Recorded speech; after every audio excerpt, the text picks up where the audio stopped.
people who are often responsible for pushing it in schools are given the name wellbeing coordinators.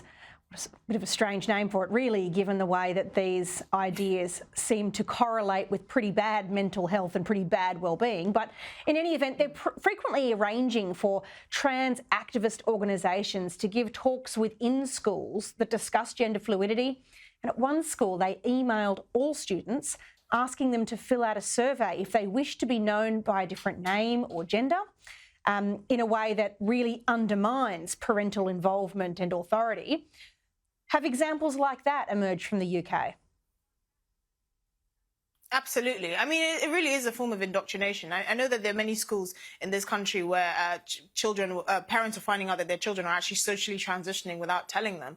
There was a school where a man was fired for questioning why a student was being allowed to go by the opposite pronoun to their biological sex, and they were not allowed to alert the parents. I mean, it's something that has been going on, and what parents are finding the most extreme and shocking is the fact that teachers feel that they can take it upon themselves to allow their children to socially transition without informing the parents. It really has become sort of a global phenomenon, and we really have to stay on top of it. The reality is these children are being indoctrinated. There is no need for them to be exposed to any form of gender ideology or any of this sort of content.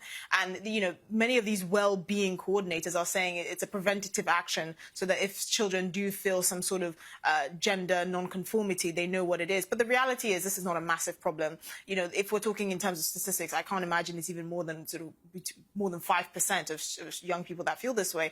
And again, they're also targeting pre-pubescent children. Imagine what it was like for us as, pre-teens and teenagers. Your hormones are all over the place. Being exposed to that kind of content at that stage of their life is extremely detrimental. So it's something that parents really need to be aware of.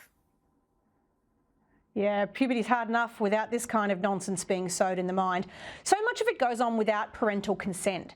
And what troubles me is that it breaks that trust relationship in the family. And then we wonder why these people who have been given the promise of great social comfort end up finding themselves all at sea and with great mental health problems down the track. Let me finish up with one different question.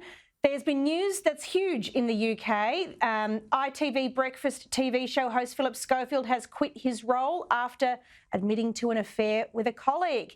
Very quickly, what's the latest before I have to say goodbye?